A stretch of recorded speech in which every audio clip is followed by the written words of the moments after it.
Viewers, आप सभी का बहुत बहुत स्वागत है न्यूज़ 18 में। हमारे साथ शोएब चौधरी सर हैं, एडिटर ब्लिट्स के, बांग्लादेश से जुड़े हैं। दादा, अभी आप बांग्लादेश की स्थिति बताइए पहले तो। बहुत बहुत धन्यवाद मोहित भाई।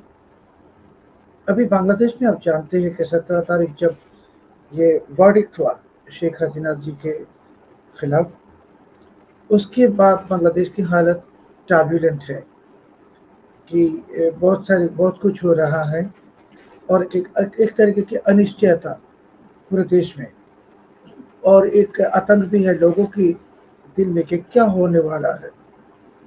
क्योंकि ये अवामी लीग तो आप जानते हैं कि बांग्लादेश की दो बड़े पार्टी में एक है अवामी लीग, जिनके तकरीबन 4 करोड़ 4.5 करोड़ वोटर हैं, और ये बांग्लादेश की सबसे पुरानी पॉलिटिकल पार्टी। सो एक बात इस पार्टी की जो प्रेसिडेंट है और फॉर्मर प्राइम मिनिस्टर, उनको सजाए मौत की जो राय सुनाई दी गई, इसके बाद तो ज़रूर लोगों के दिल में एक तरीके के आतंक है, भय है। दूसरी पॉइंट है कि जब 17 तारीख को राय हो रहा था कोर्ट में, आप जानते हैं, उसी वक्त कोई मॉब गए थे शेख मुजीबुर रहमान बंगबंधु की धानमंडी की जो मकान तोड़ दी उन्होंने इस साल के फरवरी में। उसी जमीन को ये प्ले ग्राउंड बनाना चाहते हैं, खेल के मैदान। सो किसी की प्राइवेट प्रॉपर्टी, और वो भी ये प्रॉपर्टी बंगबंधु ट्रस्ट की है, शेख हसीना जी की है नहीं। सो आप किसी की प्रॉपर्टी को ऐसे कब्जा करके खेल के मैदान तो बना नहीं सकते। बाद में जो मैं पता चला, मीडिया में भी आया, कि जो लोग गए थे वो जमात इस्लामी की लोग हैं, हिजब तहरीर की हैं, और वहाँ जो बांग्लादेश में अटका हुआ पाकिस्तानी है, आपको पहली शो में मैंने बताया कि 8 लाख अटका हुआ पाकिस्तान, जिनको हम लोग बिहारी नाम से बुलाते हैं, ये भी थे। सो आप यहाँ एक तरफ राय देते हो, दूसरी तरफ बंगबंधु की मकान को प्ले ग्राउंड खेल मैदान बनाने के लोग बेचते हो। तीसरी तरफ बांग्लादेश के एक 5 स्टार होटल में चुपी से पूरी जाति को वहाँ फोकस रख के चुपे से उसने दो पोर्ट है हमारा, सी पोर्ट, ये 2 फॉरेन कंपनी का दे दी। सो अभी लोगों को पता चल गया कि उस राय के दिन जब ये हंगामा हो रहा था, उसी दिन ये दो पोर्ट दे दी फॉरेन कंपनी को, और वही इसी के कारण, इसी की वजह से रिपोर्ट देगा, इसी के लिए एक तरफ राय हो रहा, दूसरी तरफ बंगबंधु की मकान पे लोगों को भेजा, क्योंकि हंगामा हो, मीडिया के फोकस उस तरफ हो, लोगों के फोकस उस तरफ हो, और दो पोर्ट फॉरेन कंपनी को दे दे, और ये दे दिया। जैसे मैंने आपको पहले शो में ही बताया कि यूनुस की जो एजेंडा है बांग्लादेश को बेच डालना, फॉरेनर्स की, विदेशी के हाथ में बांग्लादेश को बेचना, और वो बेचने की एक पार्ट थे ये 17 तारीख की राय। दादा, अगर मान लीजिए अवामी लीग के चार, आपने बताया भी 4.5 करोड़ जो समर्थक हैं, लेकिन जब अवामी लीग चुनाव ही नहीं लड़ेगी तो उनका फ़ायदा क्या सपोर्टर्स का, और जो पूरा कैडर है पार्टी का, वो तो फिर किसी काम का रहा नहीं, क्योंकि ना शेख हसीना जी वापस आएंगी, ना चुनाव में लड़ने दिया जाएगा। अवामी लीग पे वैसे ही प्रतिबंध लगा हुआ है।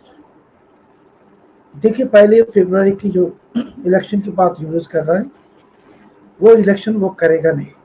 यूनुस के कोई मानसा है नहीं चुनाव करना, तो फरवरी में बांग्लादेश में कोई इलेक्शन है नहीं।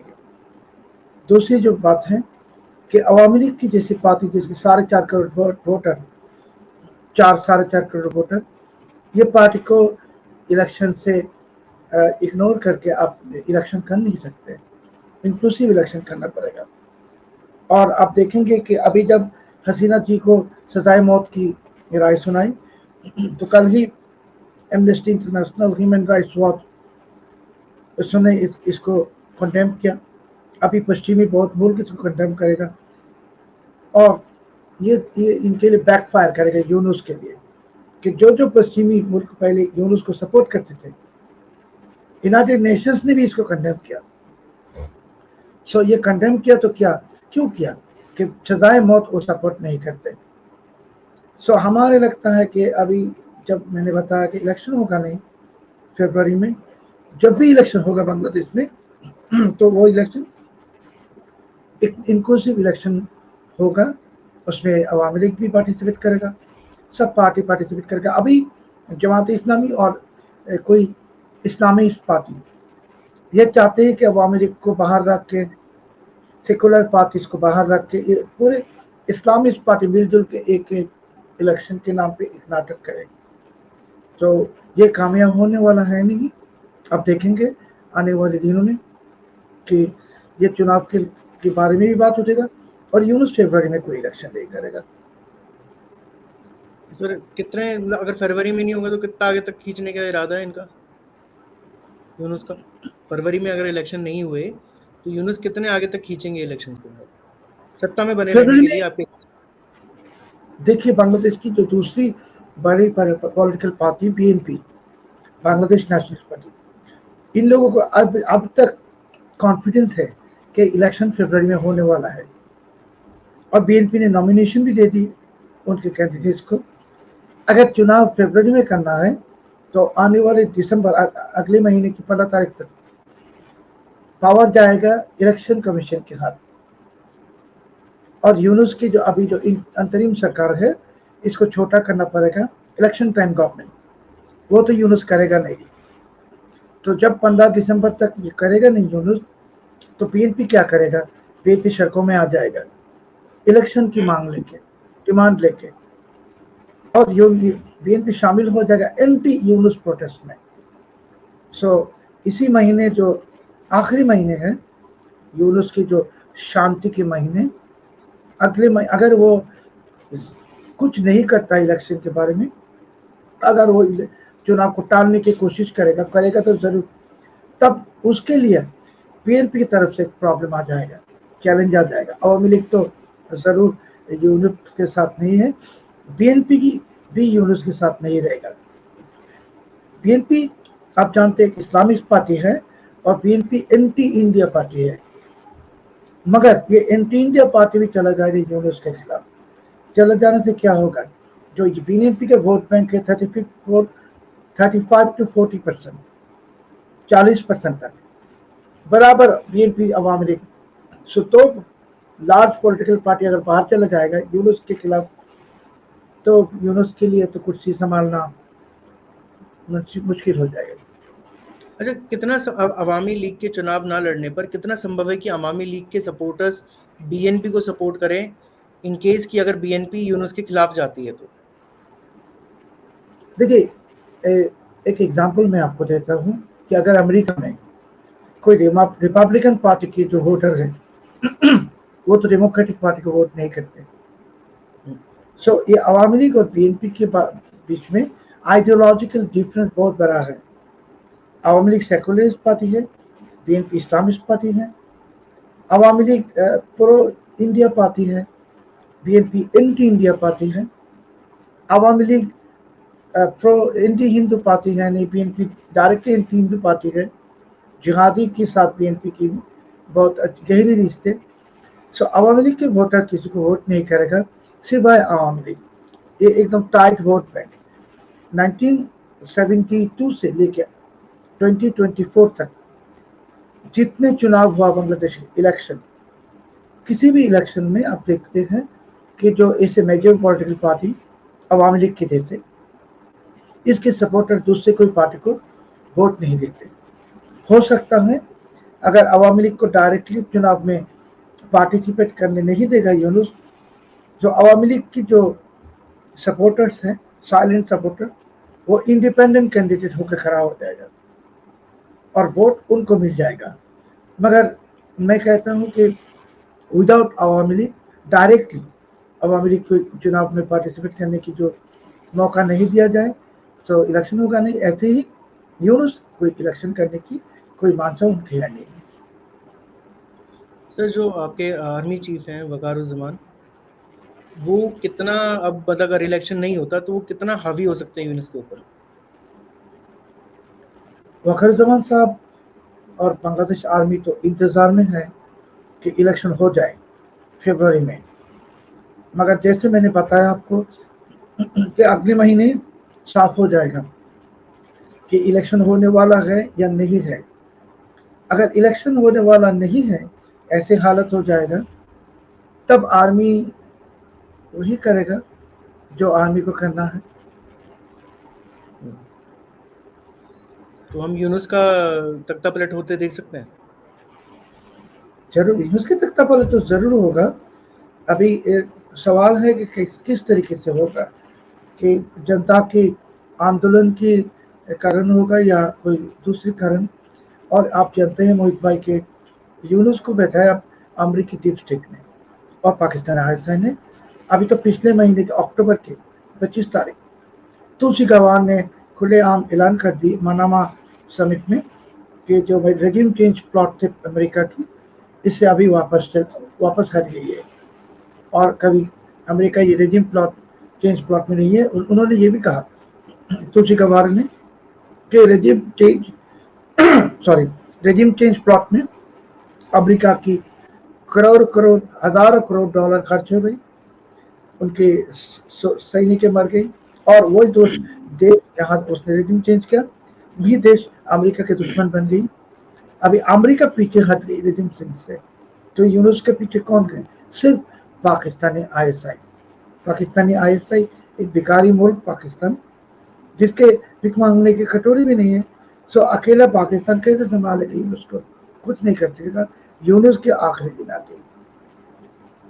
सर मेरे मन में एक बड़ा अच्छा सवाल, मतलब ऐसे सवाल था कि मान लीजिए बीएनपी पावर में आती है, बीएनपी अगर पावर में आती है, खालिदा जिया जी की जो पार्टी है, और कुछ ऐसे मतलब संगठन हैं जो कि जिहादी हैं या जो भी प्रेशर बनाते हैं सरकारों के ऊपर, अगर वो इनके ऊपर प्रेशर बनाती हैं और वो ये फुलफिल ना कर पाए, तो क्या इनके साथ भी वही होगा जो शेख हसीना जी के साथ हुआ?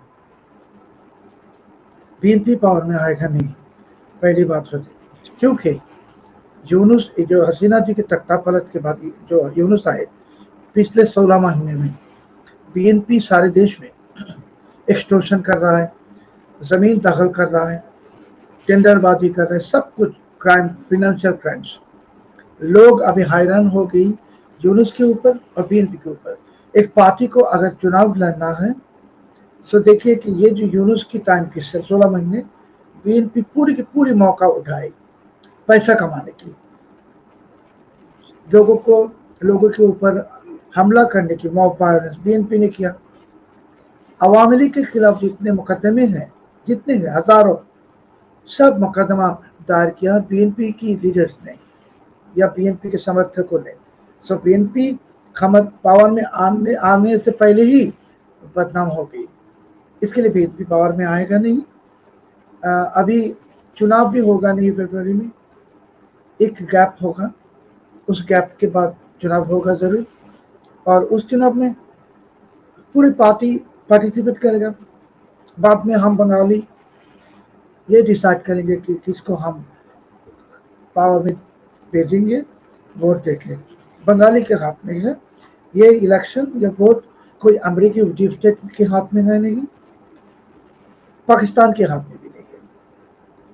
सर जैसे आप कह रहे थे कि जो अवाम है वो अवामी लीग के सपोर्ट में है, जनता देख रही है कि बांग्लादेश में क्या हो रहा है, लेकिन उस तरीके का सड़कों पे सपोर्ट नज़र नहीं आ रहा बांग्लादेश के, मतलब कि भई अवामी लीग के सपोर्ट में या शेख हसीना जी के सपोर्ट में कोई बड़े मार्च चल रहे हों, जलसे हो रहे हों, उस तरीके का चीज़ दिखाई नहीं दिया जितना होना चाहिए था। पहली जो वजह है कि 16 महीने में अवामी लीग के ऊपर इतने अत्याचार हुआ। दूसरी जो है, जो state machinery, police, army openly Yunus के सपोर्ट करता है, जमात इस्लामी की सपोर्ट करता है और बीएनपी के सपोर्ट करता है। तो अगर प्रशासन, पुलिस प्रशासन, सेना प्रशासन किसी पार्टी के खिलाफ हो और वो तानाशाही भी वो पार्टी के खिलाफ हो, सो पार्टी की सपोर्टर्स के लिए सड़कों में आना ज़रा मुश्किल होता है। मगर आपको मीडिया में एक खबर मिल नहीं रहा है, बांग्लादेश में मीडिया ब्लैकआउट है, कि 17 तारीख के पहले से ही बांग्लादेश में बहुत जगह डिस्ट्रिक्टों में प्रोटेस्ट हो रहा है। आप जानते हैं आज भी हुआ। और शेख ये हसीना तो जी की जो प्रोटेस्ट हुए हैं। हाँ जी, और प्रोटेस्ट दिन पे दिन घंटे पे ये बढ़ता जा रहा है। अभी आर्मी ने और पुलिस ने भी परसों से 17 तारीख से कोई न्यूट्रल पोजीशन ले लिया कि जो ये मॉब है, जिहादी इस्लामिस्ट है, जिनको पहले से ये टॉलरेट करते थे, अभी ये टॉलरेट नहीं कर रहा है। सो ये चीज़ जब सामने आ गई, आप देखेंगे आने वाले 3-4 दिन में या हफ्ते में अवामी लीग के जो लोग ये ओपनली सड़कों में आएगा। मगर सबसे बड़ी जो बात है कि बांग्लादेश में एक ब्लॉक है 30% 18 करोड़ में जो साइलेंट सपोर्ट, जो कोई पार्टी के है नहीं, चुनाव के दिन वोट देते थे। ये जो 30% 18 करोड़ में जो आए थे हसीना जी के खिलाफ सड़कों में 2024 में, सो वो तो अवामी लीग बीएनपी कुछ भी नहीं है, आम वो आएगा सड़कों में, आने शुरू किया क्योंकि बांग्लादेश में अभी बेरोजगारी है। बांग्लादेश में अभी 7 लाख लोग बेरोजगार हो गई और बांग्लादेश में इकोनॉमी एकदम बैंकरप्ट हो गई। हमारे इन्फ्लेशन है 8%। जो खाने की चीज़ के या कुछ भी कहिए, सब चीज़ के जो कीमत बढ़ रहा है। सो ये हालत में लोग अभी क्या चाहते हैं? लोग मुक्ति चाहते हैं। मुक्ति चाहते किससे? कि लोग चाहते हैं कि मुक्ति चाहते इस हालत से कि इनकी जो तकलीफ हो रही चीज़ों की इतनी कीमती हो गई और तनख्वाह तो बढ़ा नहीं, और 60 लाख लोग बेरोजगार, गरीबी बढ़ गई। बहुत ही एक बुरी हालत जो 2 साल पहले बांग्लादेश में थी नहीं। इसके वजह से लोग सड़कों में आ जाएगा कि इकोनॉमिक जो स्ट्रगल है, तकलीफ है, वही उनको सड़कों में ले आएगा। सर, आपने कहा अभी कि ना जो सेना है, पुलिस है, पूरा तंत्र है, वो शेख हसीना जी और अवामी लीग के खिलाफ हो चुका है पूरा। तो ऐसे में जब चुनाव होंगे तो तंत्र तो फिर उन्हीं का ही है, फिर शेख हसीना जी कैसे जीत पाएंगे? क्योंकि वोटिंग तो फिर आपके यहाँ शायद से वोटिंग, हमारे तो ईवीएम है, आपके यहाँ तो बैलेट पेपर्स होते हैं, तो वो कैसे होगा? वो तो फिर अवामी लीग हार जाएगी दोबारा, या शेख हसीना जी वापस तो आ ही नहीं पाएंगे फिर। देखिए, शेख हसीना जी के वापस आने के बाद जो है, अभी ये चीज़ आने वाले दिन कहेगा क्या होने वाला है। मैं तो कोई ज्योतिषी हूँ नहीं, मगर अवामी लीग पावर में आएगा। मैंने जैसे बताया कि अभी इलेक्शन होने वाला है नहीं, इलेक्शन होने में भी कुछ वक्त लगेगा और उस वक्त तक सारे के सारी सिचुएशन भी चेंज हो जा सकता है हसीना जी के लिए। क्योंकि हसीना जी के लिए सबसे जो बुरी कॉन्सिक्वेंस था वो 17 तारीख हो गई, सजाए मौत। इसके इसके ज़्यादा बुरा कुछ नहीं हो सकता है। अभी शायद अच्छे दिन उनके लिए भी आने वाला है और उनकी वापसी, मैंने आपको एक शो में पहले बताया था कि शेख हसीना तो ज़रूर वापस आएंगे, मगर कब वापस आएंगे, कैसे वापस आएंगे, ये अभी बताने की वक्त है नहीं। कि आने वाले महीनों में आपको भी महसूस हो, पता चल जाएगा कि वो कब आएंगे बांग्लादेश में वापस या कैसे। अच्छा सर, जो ये सजाए मौत की सजा सुनाई गई है, ये इंटरनेशनल क्राइम ट्रिब्यूनल ने सुनाई है। ये जो सजा सुनाई है, ये इंटरनेशनल क्राइम ट्रिब्यूनल ने सुनाई है शायद से, सजा जो शेख हसीना जी को आप जो सुनाई है। आप शायद समझ रहे ये हैं कि सुप्रीम कोर्ट नहीं है ना, ये सुप्रीम कोर्ट ही आप है। शायद आप शायद समझ रहे हैं कि इंटरनेशनल क्राइम ट्रिब्यूनल कोई अंतरराष्ट्रीय कोई चीज़ है, ऐसे कोई है नहीं। सिर्फ ये नाम है इंटरनेशनल क्राइम ट्रिब्यूनल। इसके साथ कोई इंटरनेशनल क्राइम्स कोर्ट का कोई ताल्लुक है नहीं, या कोई इंटरनेशनल कोई कम्युनिटी की भी ताल्लुक है नहीं। ये आईसीटी इंटरनेशनल क्राइम ट्रिब्यूनल बनाया था 1973 में कि पाकिस्तान के कोलैबोरेटर्स को ट्राई कर सजा देने के लिए। वही ट्राइब्यूनल का भी यूनुस ने एक नई ऑर्डर देके इसको इस काम में लगा दी। मगर ऐसे कोई बात है नहीं कि इस हाँ, ये हाई कोर्ट के जो जजेस हैं, हाई कोर्ट के हैं कि इसके बाद सिर्फ सुप्रीम कोर्ट अपील डिवीजन है, मगर ऐसे है नहीं कि इट इज इंटरनेशनल, ये कोई इंटरनेशनल है नहीं, ये लोकल कोर्ट है, नाम है इंटरनेशनल क्राइम ट्राइब्यूनल। तो इसका फैसला सुप्रीम कोर्ट पलट सकती है, बदल सकती है? जी जी, इसका फैसला सुप्रीम कोर्ट बांग्लादेश की बदल सकती है, पलट सकती है? देखिए यूनुस के जो तानाशाही है रेजिम, ये खुद ही इलीगल है, इसके कोई लीगल वैलिडिटी है नहीं। बांग्लादेश की संविधान में अंतरिम सरकार का कोई प्रोविजन है नहीं, इंटरिम गवर्नमेंट की। सो ये खुद जब इलीगल है तो इसके जो कुछ ये कर रहा है, जो कुछ कर रहा है, जैसे मैंने बताया आपको कि दो पोर्ट दे दी फॉरेन कंपनी को, जितने का एग्रीमेंट भी करे सब इलीगल हो जाएगा। सिर्फ ये वक्त की इंतजार है कि जब वक्त आ जाएगा, पहले ये हटेगा, बाद में कुछ भी नहीं रहेगा। सर शेख हसीना जी की मतलब जैसे सजाए मौत दी गई है, सजाए मौत उन्हें दी गई है, वो जब भी बांग्लादेश जाएंगी तो उस सजा का असर उन पे क्या रहेगा? मतलब क्या रहेगा उसका लीगली? कुछ बताइए मुझे कि वहां जाके अगर वहां पहुंचेंगी तो सजाए मौत दे दी जाएगी, उन्हें तुरंत पकड़ के गिरफ्तार कर लिया जाएगा, तो वो रास्ता क्या है? वो कैसे बच के निकलेंगे उससे? मतलब क्या तरीका रहेगा उसका? 4 दिसंबर 1971 बंगबंधु शेख मुजीबुर रहमान को पाकिस्तान ने सजाए मौत दिया था और उनके लिए कब्र भी खोल लिया था, और 12 दिन बाद बांग्लादेश स्वाधीन हो गई। यूनुस जब बांग्लादेश में आए उस वक्त उसके साथ 6 महीने की सजा थे, सजा लेके ही आए, अंतरिम सरकार की चीफ बन गई, उसको जेल में ही जाना पड़ा। बीएनपी के जो तारिक रहमान है लीडर, उनकी भी उम्र कैद की सजा थे, ये यूनुस ने पूरे सजा को कैंसिल कर दी। सो जब हालत चेंज हो जाता है, मैंने जैसे बताया, गवर्नमेंट जब इलीगल साबित हो जाएगा, उसके हर एक्शन साबित हो जाएगा इलीगल, तब ये सजाए मौत या उम्र कैद कुछ भी हो, इसका कोई लीगल वैलिडिटी है नहीं, कोर्ट जाने की कोई कारण भी नहीं रहेगा। मगर अभी शेख हसीना के लिए जो वापस आना रिस्की है, इसके लिए कि बांग्लादेश में भी मॉब वायलेंस है बहुत, और अगर वो बांग्लादेश में आते हैं तो एयरपोर्ट में स्टेप पहुंचने के बाद ही ये मॉब वायलेंस की शिकार हो जाएंगे, और वही यूज चाहते हैं कि मॉब वायलेंस करके इसको कूल कर देना।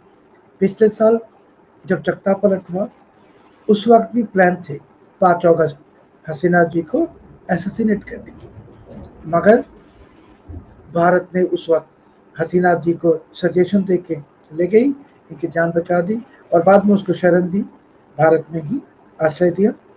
सो नहीं तो अगर भारत नहीं होते तो अब तक शेख हसीना जी बहुत पिछले साल ही उनकी मृत्यु हो जाती। सर जैसे अभी हम सुन रहे थे कि एक खबर आई थी कि पीटी टीचर्स और म्यूजिक टीचर्स का शायद से प्रतिबंध लग गया है बांग्लादेश में स्कूलों में। तो सर ऐसे तो फिर पूरा इस्लामिक रिजीम जैसे होता है, मतलब क्या बोलते हैं उसको, पूरा शरिया टाइप, कि म्यूजिक नहीं होगा, डांस नहीं होगा, सिंगिंग नहीं होगा। जबकि हमने देखा है कि बंगाल और ये जो पहले था बंगाल, सारा सब संस्कृति म्यूजिक सारा वहीं का रहता है। मतलब हमने देखा पश्चिम बंगाल में ज़्यादातर म्यूजिक होता है, देवी को पूजा जाता है, सरस्वती मैया को। लेकिन बांग्लादेश में भी इस तरह से म्यूजिक का बहुत ज़्यादा रहा है। लेकिन पीटी टीचर्स का, म्यूजिक का, ऐसे फिर आगे जाके डांस प्रतिबंध कर दिया जाएगा और भी कई चीज़ें कर दी जाएंगी। तो बच्चों की फिजिकल एजुकेशन के ऊपर भी असर पड़ा, बच्चों के म्यूजिक एजुकेशन पे भी असर पड़ेगा, आगे जाके और भी चीज़ें प्रतिबंध हो सकती है। ऐसे तो पूरा स्ट्रक्चर खराब हो जाएगा स्कूल एजुकेशन का। देखिए ये जब भी जिहादी कोई सरकार की ऊपर इन्फ्लुएंस करता है, यूनुस तो खुद जिहादी है। सो यही इसके कारण वजह है कि स्कूलों में जो गाने या फिजिकल एक्सरसाइज बंद कर दी। ये एक एग्जाम्पल है कि बांग्लादेश खिलाफत राष्ट्र की सड़कों पे हाट रहा है। यूनुस की मंशा है बांग्लादेश को एक खिलाफत राष्ट्र या शरिया राष्ट्र बनाना पाकिस्तान के जैसे। ये साबित हो गई और ये भी नहीं, सिर्फ जमात इस्लामी ने खुलेआम कह दी, अगर वो तख्ते पे आएगा तो औरतों को 5 घंटा ऑफिस करना पड़ेगा। क्यों? कि अगर औरतों को 5 घंटा ऑफिस करने की लॉ पास कर देगा, कोई भी औरतों को नौकरी नहीं देगा, काम नहीं देगा, तो औरतों को घर वापस जाना पड़ेगा, जो जमात इस्लामी चाहते हैं कि औरतों को घर में बंद करो, मर्दों को काम करने दो। ये फुल एजेंडा जिहादिस्तान बनाने की बांग्लादेश को, या और एक पाकिस्तान बनाने की जो साजिश ये सामने आ गई। जैसे आपने बताया कि स्कूलों में अभी संगीत की चर्चा होगा नहीं, फिजिकल एक्सरसाइज होगा नहीं, ये कैसा होता है। दूसरी तरफ ढाका यूनिवर्सिटी में ये जो युवक को यूथ को वेपन्स की ट्रेनिंग दे रहे हैं, सरकारी जो ऑफिशियल की तरफ से वेपन ट्रेनिंग, तो क्या होगी कि इस्लामिक रेवोल्यूशनरी आर्मी तैयार कर रहे हैं। और दूसरी तरफ ये सब जिहादी या शरिया या खिलाफती जितने जो तरीका कर रहे हैं। यूनुस क्या चाहते हैं? आखिर में यूनुस की मंशा है बांग्लादेश के आयतुल्ला बनना। ईरान में जैसे आयतुल्ला खोमेनी है, यूनुस की भी मंशा है कि वो आयतुल्ला यूनुस बनना चाहते हैं और बांग्लादेश को एकदम एक खिलाफत राष्ट्र जहाँ कोई लॉ नहीं है, कुछ भी नहीं है, सिर्फ एक काला कानून है, पाकिस्तान से बदतर ऐसे एक देश बनाने की कोशिश में, साजिश में यह सब शामिल है। सर बांग्लादेश 3 तरफ से भारत से घिरा हुआ है। अभी आपके यहाँ पाकिस्तानी शायद से आईएसआई के ये नहीं इनके जनरल वगैरह आए थे और उनको जो एक मैप दिया गया, गिफ्ट दिया गया, कोई किताब वगैरह दी गई, उसमें जो मैप था उसमें नॉर्थ ईस्ट को बांग्लादेश, ग्रेटर बांग्लादेश बनाया गया था और कुछ पश्चिम बंगाल का हिस्सा भी था। तो फिर ये इतना क्यों उकसा रहे हैं भारत को? मतलब क्या चाहते हैं यूनुस? एग्ज़ैक्टली युद्ध करना चाहते हैं या क्योंकि या तो इनको ये पाकिस्तान को तो कई तमाचे पड़ चुके हैं, या तो इन्हें पड़ा नहीं है अभी तक, तो ये खाना चाह रहे हैं, या तो क्या है, क्या इनके मन में क्या है, ये क्या चाहते हैं? आपके इस सवाल का मैं एक शब्द में जवाब दूंगा कि हिंदी में एक कहावत है कि जब गीदड़ की मौत आती है शहर की तरह भागता है। यूनुस ये भारत के साथ जो पंगा लड़ने की कोशिश कर रहा है, इसके नतीजा क्या होगा वो उसको मालूम नहीं है। आप भी जानते, हम भी जानते क्या नतीजा होने वाला है, मगर उसको मालूम नहीं है। फिर से मैं कहता हूँ कि जब गीदड़ की मौत आता है शहर की तरह भागता है। थैंक यू सो मच दादा, इतना कीमती समय देने के लिए आपका। और थैंक यू व्यूअर्स, आप फिर से जुड़िए न्यूज़ 18 के साथ। Thank you so much sir. और आपको और नेटवर्क 18 को मेरे तरफ से बहुत बहुत धन्यवाद और आपके सारे थैंक यू सो दर्शकों को मच। मेरे तरफ से नमस्कार। Thank you so much.